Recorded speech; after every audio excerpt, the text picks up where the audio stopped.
that means that fundamental mission, that mission-driven nature has changed. And so it's not surprising, I think. But it does speak to the broad volatility. And again, if I'm the CIO, I am definitely hedging my bet, because I do think these are, even if all the reasons make sense, all the reasons are justified, it's still warning signs.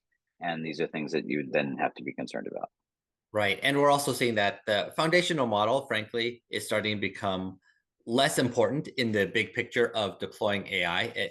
The model you choose does matter, but we're starting to see that there are ways to be able to plug and play models for certain use cases, and that the actual deployment and front end application associated with the model end up being important as well, and end up almost being completely separate considerations from the foundational model, that regardless of the model you choose on the back end, you still have to make your own separate decisions on the front end, and as from an output perspective. So, but actually speaking there, that irony is that despite all the flux happening at OpenAI, OpenAI still comes up with innovative ideas and products that are pushing the AI market. So, for instance, they recently discussed that they were developing a tool to detect AI generated content. This has been an interesting challenge in the AI world recently, that everybody wants to be able to find AI content, but you seem to have the perspective that this might not exactly be the right angle to be looking at when we think about how to detect AI contact or content, or whether we should even be really trying to do it. Yeah, I find this particular one to be a red herring. So first of all, I agree with something you said, and we'll talk about other parts of this story in a second, that I think we are increasingly seeing foundational models. I don't want to say not be important, but people are recognizing that there's a lot more to it. And this particular case, I think as far as trying to detect when something is generated by AI is a red herring for two reasons. The first is that AI is still just a tool, and I use lots of tools when I produce content, Mhm. including AI. And nobody's asking me or holding against me the fact that I'm using any of these other tools, whether that's Grammarly to check grammar, or a word processor to actually, help me structure stuff. I mean, whatever. There's all these tools, and the focus needs to just be on, what am I delivering, and does it matter? And the second big thing is, everyone is so hyper focused on the generative components, or the ability to produce a piece of prose that Gen AI sort of got started with. But if I look across the landscape of the impactful use cases, it's not even on the list. I mean, that's just a small little piece Mhm. of value that it can add. But people that are going to be copying and pasting it, they're just lazy. And okay, fine. So if we want to catch this AI plagiarism, fine. I'm all for it. But it's gotten way too much press, in my opinion, for what this really represents.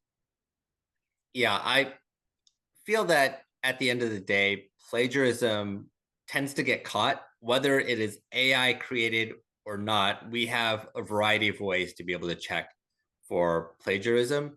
And if you have inadvertently plagiarized because you lazily used AI and didn't check your facts beforehand, that at the end of the day, that's on you.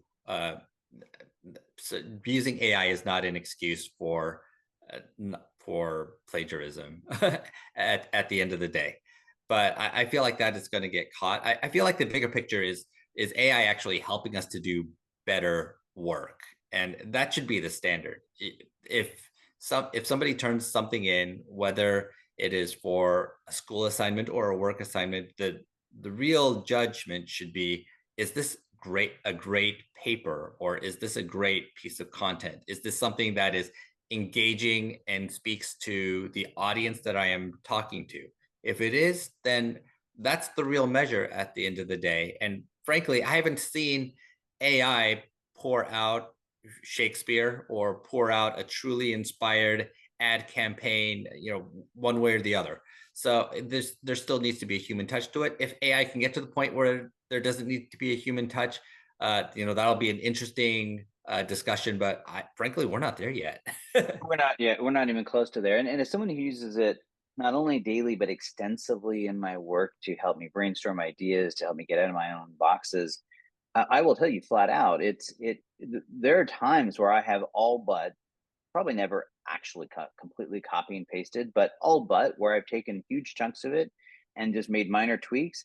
But that's the result of an hour of back and forth with this model, just putting my ideas into it, saying, wait, no, I'm thinking about this. Tell me, give me an idea around this idea, right? So the end result of it is still mine, right? I'm just using it to help. And so by the time we get this end product, it's this like collaborative thing, and that's where people get, I think, get. And so yeah, I'm sure we have students, I'm sure we have lots of them out there, taking a boring history class and getting, off the shelf history questions and typing it into chat gpt and getting an answer, copying and pasting.